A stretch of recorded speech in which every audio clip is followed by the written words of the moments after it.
Aujourd'hui, je vais aborder un sujet que je trouve très intéressant et que plusieurs personnes m'ont posé la question, et j'en ai pas mal parlé avec des clients, surtout des clientes en thérapie, c'est-à-dire les narcissiques et leur consommation de pornographie. C'est un sujet très intéressant auquel donc j'ai très régulièrement été confronté, enfin mes clientes ont été confrontées et avec lesquelles j'ai pas mal parlé de ce sujet. Et ça va être le sujet du Psy chez vous.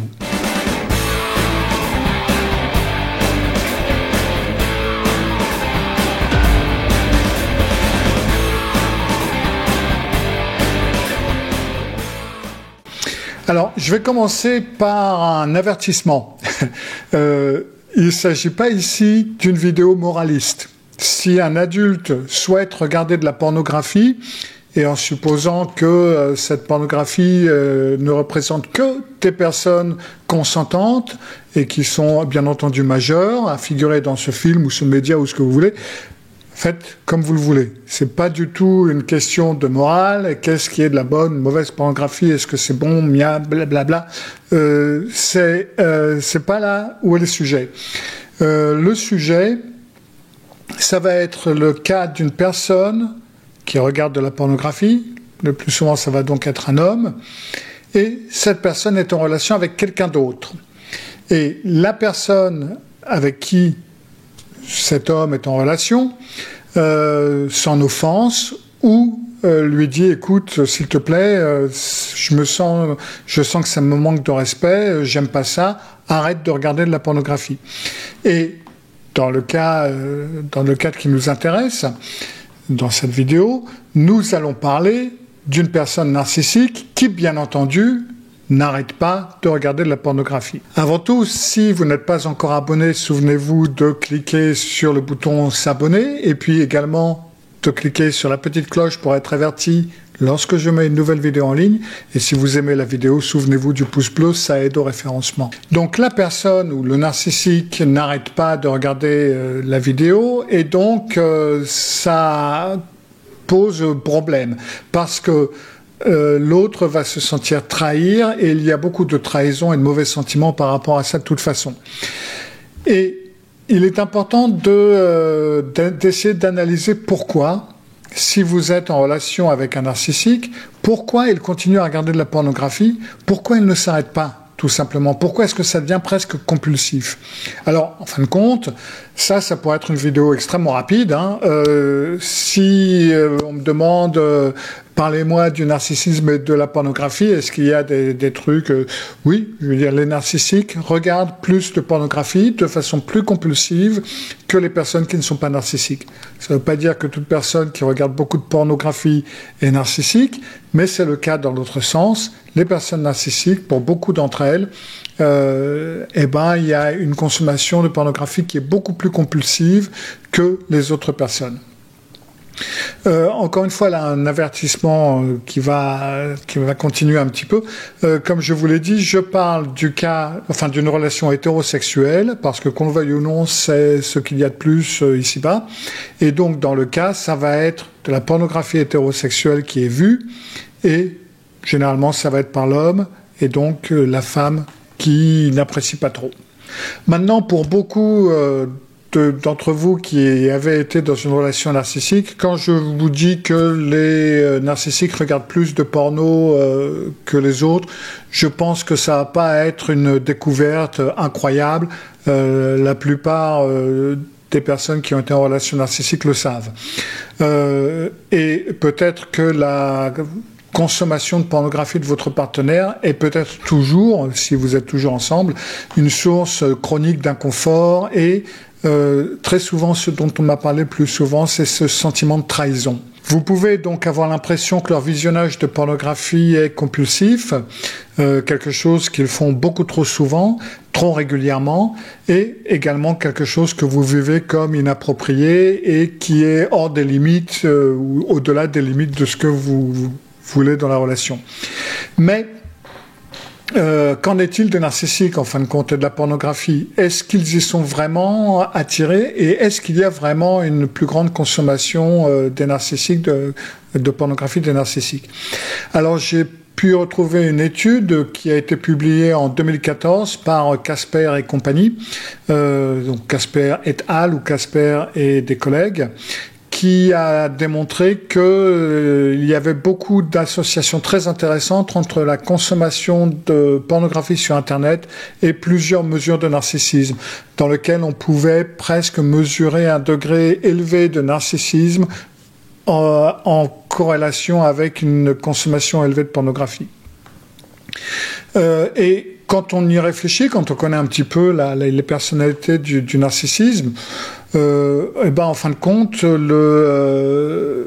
l'architecture du narcissisme correspond bien, en fin de compte, à l'offre, en quelque sorte, de la pornographie. Parce que l'un des déficits fondamentaux du narcissisme, c'est donc un déficit dans la capacité d'intimité. Ils peuvent pas être intimes. Pour les individus narcissiques, les relations, c'est un outil qu'ils utilisent pour réguler leur estime de soi.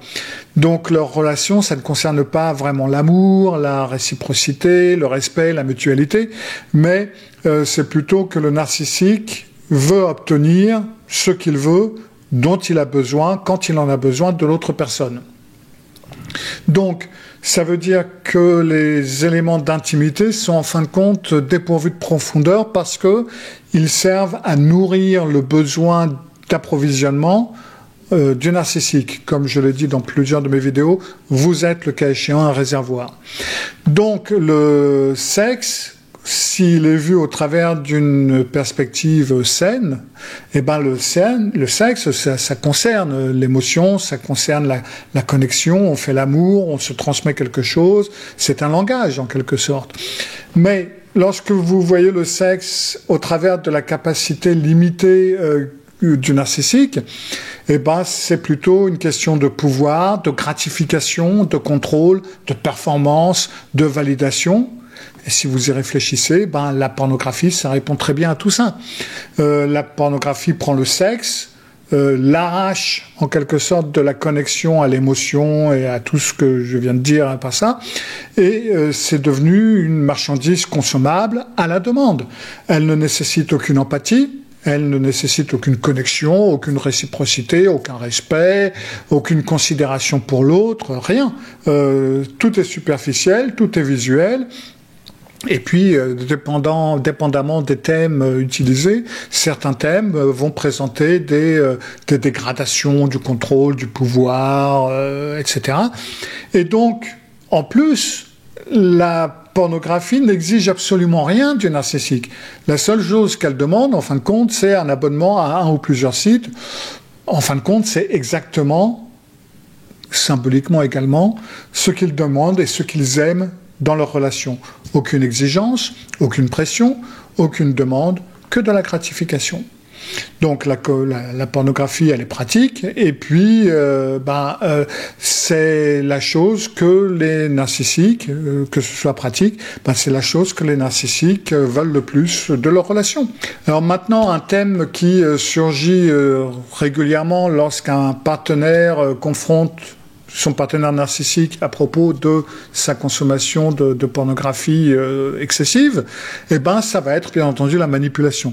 Et là, c'est bien pratique que je sois un homme parce que le plus souvent, les clientes peuvent me poser des questions qu'elles n'osent pas vraiment poser à d'autres personnes en disant « mais est-ce que c'est vrai que les hommes sont comme ça ? Est-ce qu'il y a vraiment... » etc. Et parce que les réponses du narcissique, ça va être, mais tout le monde regarde du porno, oh, mais c'est pas si grave, et puis les hommes sont visuels, ce qui est exact d'ailleurs, mais je me souviens d'une étude qui avait été faite au Danemark, à l'époque j'y habitais toujours, qui avait démontré que, en tout cas au Danemark, les femmes regardaient plus de porno que les hommes à cette époque. Donc les femmes peuvent absolument être tout aussi visuelles que les hommes, ça tient pas en fin de compte. Mais bon, passons. Et généralement, ça va être les arguments qui sont servis. Mais réfléchissez un petit peu. Aucune de ces déclarations, qui peuvent être vraies ou pas, ça à la limite on s'en fout, mais aucune de ces constatations, de ces défenses ou de ces pseudo-défenses prend en compte l'idée que leur partenaire est blessé et dérangé par leur consommation de pornographie. C'est un refus de reconnaître la trahison, la blessure de leur partenaire face au fait qu'ils regardent de la pornographie. Et ça, pour moi, c'est une manifestation évidente du manque total d'empathie et du besoin chronique de justifier leur comportement. Et ça, c'est régulièrement déstabilisant parce que, surtout quand vous êtes dans une relation narcissique, vous oubliez justement ce fait que ouais, mais mes émotions comptent aussi, mes sentiments comptent. Donc il vous balance ces phrases et puis voilà quoi. Et après, les accusations du narcissique peuvent aller plus loin. Si encore il se contentait de dire oh, tout le monde le fait, machin, etc., ça il vous le dira. Mais si vous continuez à vous plaindre, c'est que vous êtes prude, c'est que vous n'osez rien du tout. Et puis vous avez l'accusation suprême, je regarde du porno parce que tu n'as pas suffisamment de relations sexuelles avec moi. On ne fait pas suffisamment de câlins. C'est comme les alcooliques qui blâment leur consommation d'alcool sur les autres, en fin de compte. C'est tout à fait ça. Et ça vient entre autres du fait que les narcissiques, ils n'assument rien, jamais. Ils n'assument pas la responsabilité. Donc, et surtout pas quand ils sont jugés négativement, bien entendu. Donc, ils se sentent honteux d'être pris en flag, en fin de compte, et les narcissiques ne supportent pas la honte et donc passent à la rage, ils passent à la colère en quelque sorte, et là du coup ils vont contre-attaquer et ils vont vous tirer dessus et vous accuser eux-mêmes. Donc plutôt que de se voir comme, surtout les narcissiques grandioses, plutôt que de se voir comme des petits pervers en train de regarder de la pornographie sur leur téléphone minable, ils vont présenter leur visionnage comme tout à fait normal, et puis en renversant le truc comme dans le cycle honte-rage, comme je viens de le dire, quand vous les confondez, vous allez vous en prendre plein les dents. Alors, bien entendu, vous allez donc entendre, comme je l'ai dit, tout le monde regarde du porno, c'est pas grave, t'es prude, etc.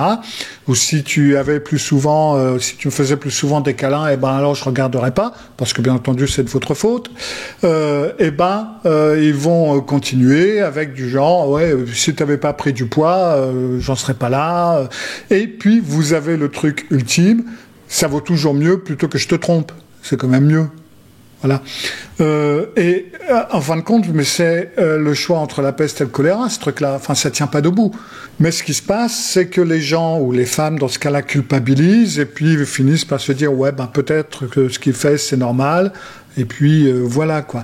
Et dans ce cas, je sais que ça peut paraître totalement bizarre, mais c'est peut-être même plus à la mode, mais moi ce que je dis c'est tenez-vous à votre réalité, tenez-vous à la réalité. Si quelque chose ne vous semble pas correct, alors c'est sûrement parce que ça ne l'est pas. Et arrêtez d'essayer de trouver. On est allé trop loin dans ce concept de pouvoir comprendre même les choses pas normales, il y a des explications normales, etc. Non, niet, ça marche pas comme ça, c'est pas vrai. Si vous ressentez qu'il y a quelque chose qui est pas normal, c'est qu'il y a quelque chose de pas normal. Faites plus confiance à vos sentiments, à votre intuition, en fin de compte. Et donc, que le plus souvent, la femme va étendre ses limites en disant, oui, c'est vrai que ça vaut mieux qu'il regarde de la porno plutôt que de me tromper. Et puis, on va tirer ses limites jusqu'à un point qui est très inconfortable, mais qui va éviter les conflits. Et franchement, c'est pas bon pour votre santé mentale de faire ce genre de truc. Vous n'êtes pas obligé de céder à ces manipulations. Alors, une autre question qui revient souvent, c'est est-ce que certaines personnes sont d'accord d'être avec un partenaire et regarder de la pornographie ensemble? Alors ça, absolument, c'est quelque chose qui existe et c'est quelque chose qui se produit régulièrement et dans beaucoup de couples, en fin de compte, peut-être même plus qu'on pourrait le croire. C'est quelque chose qui, dans ce cas, s'intègre dans la vie sexuelle du couple. Ils regardent ensemble et puis après, ils sont peut-être plus inspirés. Mais c'est généralement pas le cas dans une relation narcissique. Parce que déjà, il y a une hyperconsommation chez le narcissique, donc c'est vraiment assez compulsif. Et généralement, ça va être quelque chose qu'ils vont faire seuls. Ils vont pas en parler avec vous. C'est pas une collaboration, c'est pas une conversation, ça fait pas partie de votre vie de couple en fin de compte. Aussi, il y a ce problème que la plupart des narcissiques ont déjà des mauvaises opinions, des opinions dédaigneuses, méprisantes envers les personnes qu'elles veulent contrôler, bien entendu.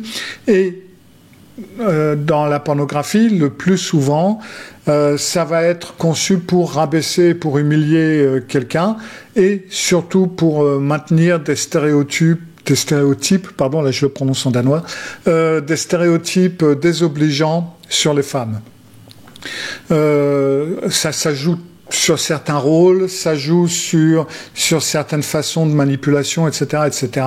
Ce sont des acteurs, ce sont des actrices qui sont bien entraînés à ces choses-là, qui gagnent de l'argent en les faisant, et de cette façon, certaines personnes vont être confirmées ou vont être confortées dans cette conception de la vie de couple et dans cette conception de la sexualité. Si en plus vous vous souvenez que le sexe narcissique est en fin de compte très performatif, ils aiment se montrer au lit, même si après un certain temps ou de temps à autre ils pensent surtout à leur plaisir et pas trop au vôtre, en fin de compte ça on s'en fout un peu, mais c'est plutôt une prestation en quelque sorte. Donc encore une fois là on peut comprendre leur attirance pour la pornographie. Dans la pornographie vous allez avoir des corps bien entretenus, en tout cas jusqu'à un certain âge. À partir d'un certain moment, les femmes de 25 ans, elles ont l'air d'en avoir 40. Et puis, elles ont des relations sexuelles dans des positions totalement improbables, dans des circonstances improbables. Tout ça, c'est grandiose. Et comme le sexe narcissique est grandiose et dépouillé de toute intimité, de toute connexion, comme on l'a dit au départ, ils apportent, ils risquent d'apporter ces suppositions grandioses dans la chambre à coucher. Et tout d'un coup, petit à petit, vous allez voir que si la personne regarde du porno, ce qui se passe dans la chambre à coucher par la suite risque de suivre un petit peu ce rythme. Et vous allez voir que les relations sexuelles risquent de changer. Certaines personnes disent justement que dans les premiers jours de leur relation, le sexe très excitant avec le narcissique, c'est ce qui les a accrochés ou c'est ce qui les a maintenus accrochés. Et c'est ce sexe performatif que le narcissique désire et il a presque besoin de cette performance pour obtenir de la validation. Et donc, arrive un moment où les choses s'accélèrent de plus en plus, en quelque sorte, et beaucoup de partenaires trouvent qu'ils ne peuvent pas suivre ces demandes sexuelles et de nouveautés qu'un partenaire narcissique peut avoir et peut désirer, justement aussi parce qu'elles sont basées sur une certaine partie de dénigrement et sur une partie performative. Et donc, comme on ne peut plus suivre, les narcissiques vont se diriger vers Internet ou où vous voulez pour obtenir de la porno. Alors après, différentes personnes vont voir le visionnage de la pornographie de différentes manières. Certaines personnes vont le voir comme de la trahison, d'autres, ça ne les gêne pas, ça n'en a rien à faire, d'autres sont dégoûtés. Ce qui est important et central dans tout ça, c'est que vous ne jugiez pas vous-même, que vous ne jugiez pas votre réaction négativement parce que votre partenaire regarde de la pornographie, quelle que soit votre vue sur ce cas. Et si votre partenaire, alors dans le cas où vous n'aimez pas, bien entendu, si vous êtes indifférent, il n'y a pas de discussion, mais si vous avez des demandes et que votre partenaire ne veut pas respecter vos demandes, c'est peut-être un signal d'alarme dont vous avez besoin pour commencer à vous détacher de la situation qui risque de s'envenimer. Quand les relations intimes se dégradent de cette façon-là et que certaines choses, du point de vue du respect, de l'intimité, ne sont plus honorées ou ne sont pas honorées, je pense qu'il est important de faire très attention à ça parce que cela peut parfaitement vouloir dire quelque chose de très important pour le reste de votre relation et il est peut-être temps de commencer à aller voir sous d'autres cieux si l'herbe est plus verte. Voilà, c'était tout pour aujourd'hui. J'espère que vous avez aimé. Je vous retrouve lundi pour une autre vidéo. Faites bien attention à vous. Si vous avez des questions et si vous voulez que je traite d'un certain sujet, il ne faut pas hésiter à me le demander. N'hésitez pas non plus à faire un petit tour sur mon site Club Revivre pour revivre après une relation toxique ou survivre lors d'une relation toxique. Et à lundi, à bientôt. Au revoir.